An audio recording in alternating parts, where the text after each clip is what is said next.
नमस्कार मंडळी, श्री स्वामी समर्थ. स्वागत आहे तुम्हा सर्वांचं आपल्या मराठी यूट्यूब चॅनलमध्ये. स्वामी महाराजांच्या कृपेने तुमच्या सर्व चांगल्या इच्छा पूर्ण हो, हीच मी स्वामींच्या चरणी प्रार्थना करते आणि आज या नवीन व्हिडिओला सुरुवात करते.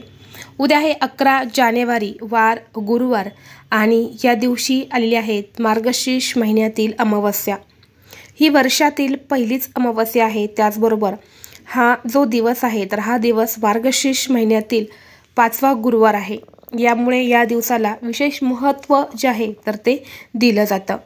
तर ही जी अमावस्या आहे तर हिचा प्रारंभ जो आहे तर तो 10 जानेवारीला म्हणजे बुधवारी रात्री 8:10 होणार आहे आणि समाप्ती जी आहे तर ती 11 जानेवारीला म्हणजे गुरुवारी 5:26 होणार आहे. यामुळे आपल्याला अमावस्याचे जे काही उपाय आहेत, सेवा ज्या आहेत तर त्या 11 जानेवारीला म्हणजे गुरुवारी करायच्या आहे. तर पहा, अमावस्या जो दिवस आहे तर हा आपल्या हिंदू धर्मग्रंथांमध्ये पूर्वजांना समर्पित एक महत्त्वाचा दिवस मानला जातो. या दिवशी पितरांना दान करायचे असते, पवित्र नद्यांमध्ये स्नान करायचं असतं. ह्या ज्या गोष्टी असतात त्या अतिशय उत्तम मानल्या जातात. त्याचबरोबर अमावस्येच्या दिवशी दानधर्म करणंसुद्धा शुभ मानलं जातं. गरजू व्यक्तींना आपण अन्नदान करावं. त्याचबरोबर या दिवशी पिंडदान केल्याने कुंडलीतील जे पितृदोष आहे ते सुद्धा दूर होतात. तसेच आयुष्यातल्या अनेक अडचणी यासुद्धा दूर होत असतात. या दिवशी आपल्याला काही गोष्टी असतात तर त्या आवर्जून टाळायच्या असतात. जसे की या दिवशी आपल्याला कोणतेही पैशांचे व्यवहार जे असतात ते करायचे नसतात.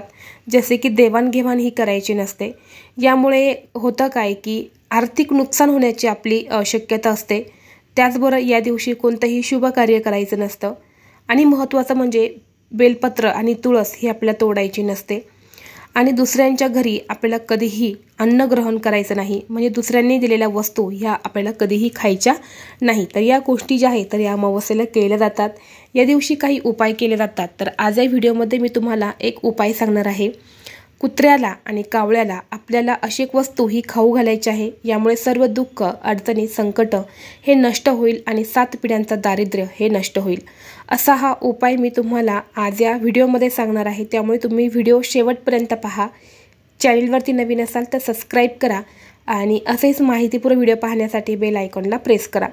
म्हणजे जेव्हा कधी मी नवीन व्हिडिओ अपलोड करेल त्याचं नोटिफिकेशन सर्वात अगोदर तुम्हाला भेटेल आणि तुम्ही एक पण व्हिडिओ मिस करणार नाही. तर पहा, अमावस्येच्या दिवशी कुत्र्याला, गाईला आणि कावळ्याला खूप महत्त्व दिलं जातं. असं म्हटलं जातं की आपले पूर्वज जे आहे तर हे कुत्र्याच्या रूपात, कावळ्याच्या रूपात किंवा गाईच्या रूपामध्ये आपल्या घरी येत असतात.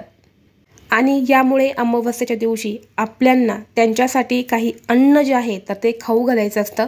त्यांची सेवाही आपल्याला करायची असते, जेणेकरून आपल्या आयुष्यातील दुःख, अडचणी या दूर होतात, दारिद्र्य दूर होतं आणि प्रखर पितृदोषसुद्धा दूर होत असतो.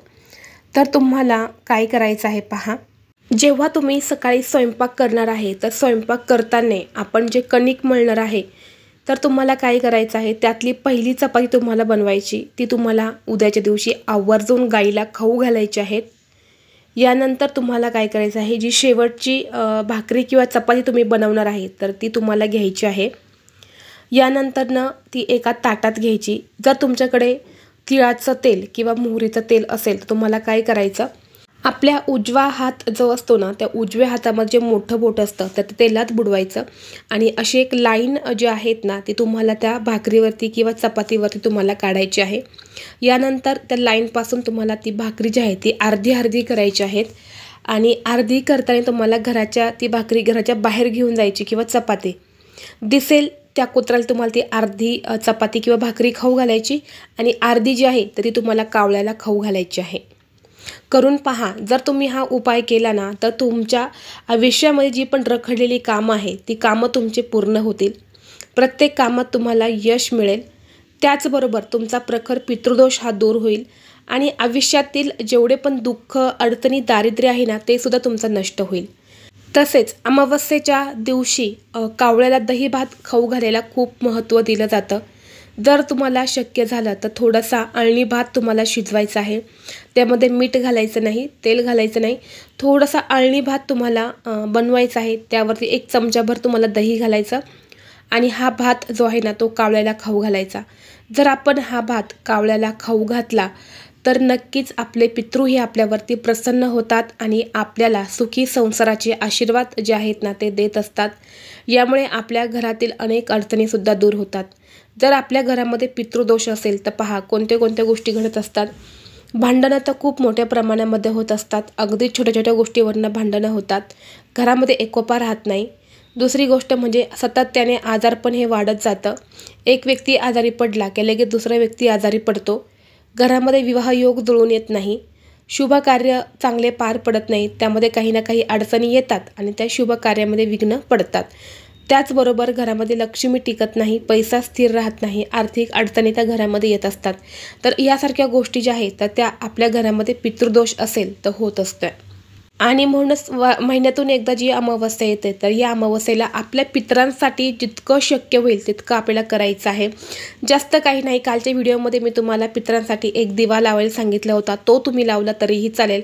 किंवा सांगितल्याप्रमाणे कुत्र्याला, गाईला आणि कावळ्याला प्रत्येक अमावस्येला एक घास तुम्ही देत चला। याचे तुम्हाला चांगलेच फायदे जे आहेत ना ते तुम्हाला होतील। असं म्हणतात की अमावस्याच्या दिवशी जर आपण गाईला आणि कुत्र्याला, कावळ्याला जर घास खाऊ घातला तर ते जेवण आहे ना ते आपल्या पितरांपर्यंत पोचतं। बघा आपल्या हिंदू धर्मामध्ये गाईला किती महत्त्व दिलं जातं। गाय ही स्वर्गात जाण्याची सीडी आहे, म्हणून गाईची सेवा केली जाते। तर आपल्याला हा उपाय जो आहे तर तो अशा पद्धतीने करायचा आहे। हा उपाय केल्यानंतर ना आपल्या आयुष्यातील दुःख, अडचणी, संकट, दारिद्र्य हे सर्व काही नष्ट होईल आणि आपल्या सगळ्या गोष्टींमध्ये आपल्याला यश मिळेल। जर तुम्हाला हा व्हिडिओ आवडला तर व्हिडिओला लाईक करा, चॅनलवरती नवीन असाल तर सबस्क्राईब करा आणि असेच माहितीपूर्ण व्हिडिओ पाहण्यासाठी बेल आयकॉनला प्रेस करा। चला तर मग भेटू असंच पुढल्या एका नवीन व्हिडिओमध्ये। तोपर्यंत सर्वांना श्री स्वामी समर्थ।